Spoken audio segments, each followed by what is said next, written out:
मागच्याच व्हिडिओत आपण बघितलं की जी-एस-टीची परिषद झाल्यानंतर निर्मला सीतारामन यांनी सेकंड हँड गाड्यांवरती 18% जी-एस-टी लावण्याची घोषणा केली होती। त्याचबरोबर पॉपकॉर्नसाठी सुद्धा त्यांनी वेगवेगळे टॅक्स स्लॅब्स अनाऊन्स केले होते। तर त्यांच्या या अनाउन्समेंटनंतर सरकारवर व सरकारी धोरणांवर त्यांच्या टॅक्स स्लॅबवर वेगवेगळ्या स्तरातून वेगवेगळ्या प्रकारची टीका करण्यात आली होती।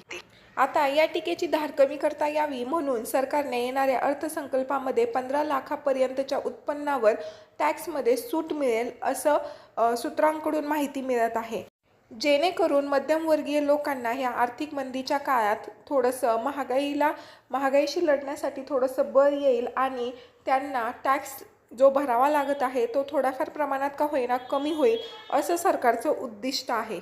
येणाऱ्या आर्थिक संकल्पामध्ये अनेक महत्त्वाच्या मुद्द्यांवर निर्णय होण्याची शक्यता आहे। त्यामध्ये टॅक्स स्लॅब, त्याचबरोबर standard deduction, capital gain tax, TDS अशा महत्त्वाच्या मुद्द्यांवरती येणाऱ्या आर्थिक संकल्पामध्ये निर्णय होण्याची शक्यता आहे।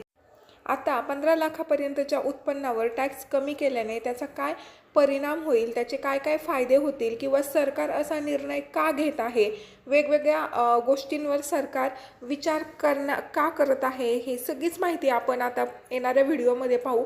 नमस्कार, मी प्रियंका आपल्या यूट्यूब चॅनलवर तुमचं खूप खूप स्वागत करते। व्हिडिओ आवडला आणि थोडी जरी चांगली माहिती तुम्हाला मिळाली तर प्लीज चॅनलला सबस्क्राईब करा। गेल्या काही दिवसांपासून GSTबद्दल आपण चर्चा करत होतो आणि आता इन्कम टॅक्स हा शब्द आपल्या कानावर पडताना दिसतो। तर जसं आपण म्हणजे कुठलीही पण गोष्ट अवॉइड करू शकतो, परंतु टॅक्स ही अशी गोष्ट आहे की जी आपण काही केलं तरी अवॉइड करू शकत नाही। टॅक्स हा 2 पद्धतीचा असतो, एक म्हणजे डायरेक्ट टॅक्स आणि इनडायरेक्ट टॅक्स। डायरेक्ट टॅक्स म्हणजे जो आपण कुणावर ढकलू शकत नाही, तो डायरेक्टली आपल्याला पे करावा लागतो, जसं की आपला सॅलरी टॅक्स। आणि इनडायरेक्ट टॅक्स म्हणजे जो आपण इनडायरेक्टली पे करत असतो, म्हणजे एखादी वस्तू त्यावरती जो टॅक्स असतो तो आपण इनडायरेक्टली पे करत असतो। आता मागच्या व्हिडिओत बघितल्याप्रमाणे सरकारने GSTवरती टॅक्स स्लॅब जे आहेत ते अनाऊन्स केले होते। त्याचबरोबर इन्कम टॅक्सवरती सुद्धा वेगवेगळे टॅक्स स्लॅब सरकारने आधीच जाहीर केलेले आहेत आणि त्यानुसार आता आपला अधिक टॅक्स वाचू शकतो। तर ते टॅक्स स्लॅब्स काय आहेत हे आपण बघूया।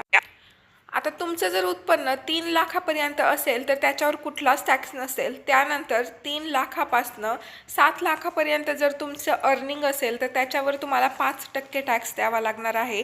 त्यानंतर 7 ते 10 लाखापर्यंत जर तुमची अर्निंग असेल तर त्यावर 10% टॅक्स, त्याचबरोबर 10 ते 12 लाखासाठी 15% टॅक्स, तर 12 ते 15 लाखासाठी तुम्हाला 20% इतका टॅक्स भरावा लागणार आहे।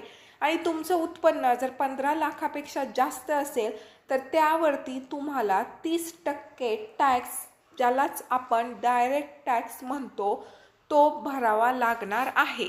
आता ह्या टॅक्स स्लॅबनुसार सामान्य नागरिकाचे वार्षिक 17,500 इतका टॅक्स हा ॲन्युअली वाचत आहे आणि त्यामुळे त्याला भविष्यात गुंतवणुकीसाठी त्याचा उपयोग करता येईल असं सरकारचं धोरण आहे, जे त्याला महागाईशी लढण्यात मदत करते। आता पुढचा मुद्दा म्हणजे सरकारनं स्टँडर्ड डिडक्शन मर्यादेमध्ये वाढ केलेली आहे, जी सामान्य कर्मचाऱ्यांसाठी 50,000 ते 75,000 इतकी असेल, तर कौटुंबिक पेन्शनधारकासाठी ती 15,000 पासून 25,000 पर्यंत असेल। तर सरकारचं असं म्हणणं आहे की स्टँडर्ड डिडक्शन मर्यादेत वाढ केल्यामुळे जे कर्मचारी आहेत, वेतनधारक कर्मचारी आहेत किंवा जे कौटुंबिक पेन्शनधारक आहेत, त्यांना मोठ्या प्रमाणात याचा फायदा होईल। त्याचबरोबर सरकारने कॅपिटल गेन टॅक्स नियमामध्ये सुद्धा बदल केलेला आहे, ज्याला आपण भांडवली नफा म्हणतो। तर short term capital gain STCG याच्यावरती 20% कर लागणार आहे। तर तुमचा जर दीर्घकालीन कॅपिटल गेन जो आहे, भांडवली नफा जो आहे, त्याच्यावरती फक्त 12.5% इतका टॅक्स तुम्हाला द्यावा लागणार आहे। आणि एका आर्थिक वर्षात जर 1.25 लाख तुमचं इक्विटी LTCG असेल तर त्याच्यावरती कुठल्याही प्रकारचा कर घेण्यात येणार नाही। त्याचबरोबर सरकारने विवाद से विश्वास स्कीम म्हणजे विवाद से विश्वास 2.0 स्कीम सुद्धा लागू केलेली आहे, कारण की करदात्यांचे बराचदा इन्कम टॅक्स डिपार्टमेंटशी छोटे छोटे वाद होत असतात, संघर्ष होत असतात आणि ते टाळण्यासाठीच विवाद से विश्वास स्कीम सरकारनं लागू केलेली आहे, जेणेकरून जो सामान्य करदाता आहे त्याला अधिक सुलभता टॅक्स भरण्यामध्ये होईल, जेणेकरून जे लोक टॅक्स भरण्यापासून लांब पळत असतात किंवा टॅक्स भरणं अवॉइड करत असतात ह्या किचकट कर प्रणालीमुळे, तर ते जे डिस्प्यूट्स आहेत ते रिझॉल्व्ह होऊन सामान्य करदाता हा कर भरेल असं सरकारचं उद्दिष्ट आहे. त्याचबरोबर जर तुम्हाला ITR भरायचा असेल किंवा पॅन कार्ड काढायचं असेल तर तुम्हाला आधार कार्ड असणं मॅन्डेटरी असणार आहे. म्हणजे हे 2024पासून सरकारनं लागूसुद्धा केलेलं आहे. यापूर्वी कसं होतं, जर ITR भरायचं असेल किंवा पॅन कार्ड काढायचं असेल तर फक्त आधार नंबर दिला तरीसुद्धा तुमचं काम होऊन जायचं, परंतु आत्ता आधार कार्ड कंपल्सरी आहे.